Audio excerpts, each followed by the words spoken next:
जय हिंद दोस्तों आप सभी का एक बार फिर स्वागत है आपके अपने सैनिक वेलफेयर यूट्यूब चैनल में। दोस्तों एक बड़ी ही अच्छी खबर है और वो खबर है सेवा प्रथा के खिलाफ। यानी कि सेवा प्रथा, कहीं इसको बड्डी सिस्टम कहते हैं, कहीं हेल्पर सिस्टम कहते हैं, कहीं सेवा प्रथा कहते हैं, कहीं अर्दली कहते हैं, कहीं सहायक का नाम दिया जाता है। अलग अलग नामों से इसको जाना जाता है, लेकिन काम एक ही है कि जवानों से घरेलू पर्सनल काम करवाना। इसके ऊपर एक बहुत ही अच्छी पहल हुई है और वो किस तरीके से हुई देखिए दोस्तों, वह क्या बात है। सेवा प्रथा के खिलाफ सरकार का पहला प्रहार, यानी सरकार की तरफ से स्टेप उठाया गया है, ना कि जवानों की तरफ से। और देखिए दोस्तों, कहा गया है कि जवानों के शोषण पर अधिकारियों से 10 दिन में लिखित हलफनामा मांगा गया है। अधिकारियों से कहा गया है कि घरेलू कामों में जो जूनियर कर्मचारियों को लगा के रखा हुआ है, उसके लिए अधिकारियों से लिखित में हलफनामा मांगा गया है। दोस्तों इसके ऊपर मैंने पहले भी वीडियो बनाई थी। जब जब कुछ मूवमेंट हुए या किसी जवान के साथ कुछ अनहोनी हुई तो उस समय ये मुद्दे उठे और मैंने भी वीडियो बनाई। तो बहुत सारे मेरे व्यूवर्स के कमेंट्स आते हैं कि ये सिस्टम, सेवादारी सिस्टम, सेवा प्रथा फौज से ख़त्म नहीं हो सकती है। दोस्तों नथिंग इज इम्पॉसिबल। ऐसा नहीं है कि कोई काम नहीं हो सकता, हो सब सकते हैं, लेकिन उसके लिए संघर्ष करना पड़ेगा, इच्छा शक्ति चाहिए, और राजनीतिक इच्छा शक्ति इसमें सबसे ज़्यादा अहम होती है। आप सभी जानते हैं कि अंग्रेज़ों का पूरे संसार में कभी सूरज नहीं छिपता था, लेकिन उनसे भी तो आपके भाइयों ने देश को आज़ाद कराया। तो फिर ये कौन सी बड़ी बात है। ये तो एक बहुत ही छोटा सा मुद्दा है अगर हम ऐसे जटिल मुद्दों से इसको कंपैरिजन करें तो।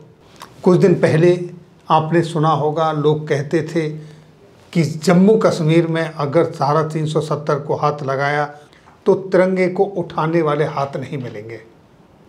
और आपने देखा कि किस तरीके से 370 को जम्मू कश्मीर से ऐसे निकाल के बाहर फेंक दिया गया जैसे दूध से मक्खी। अब कुछ इसी तरीके की शुरुआत सेवा प्रथा के खिलाफ भी हो चुकी है दोस्तों। और ये जो स्टेप उठाया गया है ये राजनीतिक स्टेप है, और ये जो स्टेप है ये बहुत ही सराहनीय स्टेप है, क्योंकि आपने देखा होगा कि इस प्रथा के खिलाफ कई लोगों की नौकरियां चली गईं, कई लोगों ने अपनी जान दे दी। आपको अच्छे से याद होगा कैसे प्रभु दयाल ने अपनी जीवन लीला समाप्त कर दी इस सेवा प्रथा के चलते।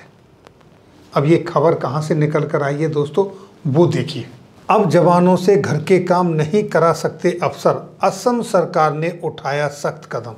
यानी दोस्तों ये जो स्टेप उठाया गया है ये असम सरकार ने उठाया है, यानी वहाँ के मुख्यमंत्री जी ने उठाया है। हेमंत विश्व शर्मा की सरकार ने ये कदम उठाया है। उनका कहना है कि जो जवानों का शोषण करते हैं अपने घरेलू कामों के लिए, वो चीज़ अब बर्दाश्त नहीं होगी।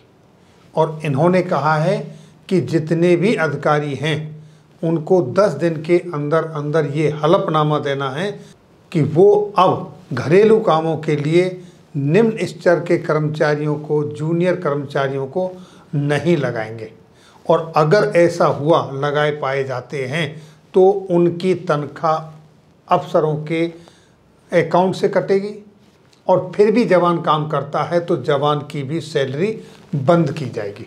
दोस्तों जब कोई एक्शन, कदम या डिसीजन किसी सरकार द्वारा लिया जाता है और वो सफल होता है तो फिर उसकी कॉपी दूसरे लोग भी, दूसरे राज्य भी, दूसरी सरकारें भी करती हैं। एग्जाम्पल आपके सामने है, जैसे योगी जी ने गुंडों के खिलाफ बुलडोज़र का स्टेप उठाया। अब उसको देखते देखते दूसरी सरकारें भी उसको उठाने लगी हैं। तो इसी तरीके से ये जो स्टेप असम के सीएम ने उठाया है, ये स्टेप एक राज्य से दूसरे राज्य में और दूसरे राज्य से केंद्र में जाना लाजमी है, क्योंकि हर आदमी, क्योंकि हर जगह से इसके खिलाफ लोग आवाज़ उठा रहे हैं। क्योंकि कहीं कोई कर्मचारी इसके फेवर में नहीं है, सेना के अंदर तो आए दिन आपने देखा होगा कितनी वारदातें होती रहती हैं, जवान सुसाइड तक कर लेते हैं, नौकरी तक छोड़ देते हैं। और ये मुद्दा बहुत ही संवेदनशील मुद्दा है आज के दौर में। और इतना ही नहीं, जो कर्मचारी जिस काम के लिए भर्ती होता है, अगर उससे वो काम नहीं कराया जाता है, वो किसी दूसरे काम पर लगाया जाता है, तो उसकी जगह दूसरे जवान, दूसरा कर्मचारी भी सफ़र करता है।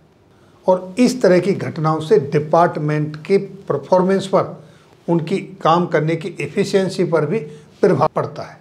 तो दोस्तों, असम के मुख्यमंत्री द्वारा जो ये कदम उठाया गया, ये वाकई बहुत ही सराहनीय कदम है और ऐसा होना चाहिए, क्योंकि कोई जवान किसी के बच्चों को खिलाने के लिए, किसी के घर के काम करने के लिए, किसी के कुत्ता घुमाने के लिए भर्ती नहीं होता है। चाहे वो पुलिस फोर्स में हो, चाहे वो डिफेंस में हो, इर्रेस्पेक्टिव ऑफ एनी फोर्स, जवान जिस काम के लिए भर्ती हुआ है वो उसके लिए ट्रेंड होना चाहिए और उसी के लिए उसका इस्तेमाल होना चाहिए। हम असम के मुख्यमंत्री जी के इस कदम के लिए बहुत ही उनको तहे दिल से आभार व्यक्त करते हैं और उम्मीद करते हैं कि इसी तरह का डिसीजन सेंट्रल गवर्नमेंट और अदर स्टेट्स में भी लिया जाना चाहिए। तो दोस्तों, ये थी जानकारी आज की इस वीडियो में। फिर मिलेंगे किसी नई जानकारी के साथ अगली वीडियो में। तब तक के लिए दोस्तों, जय हिंद, जय भारत।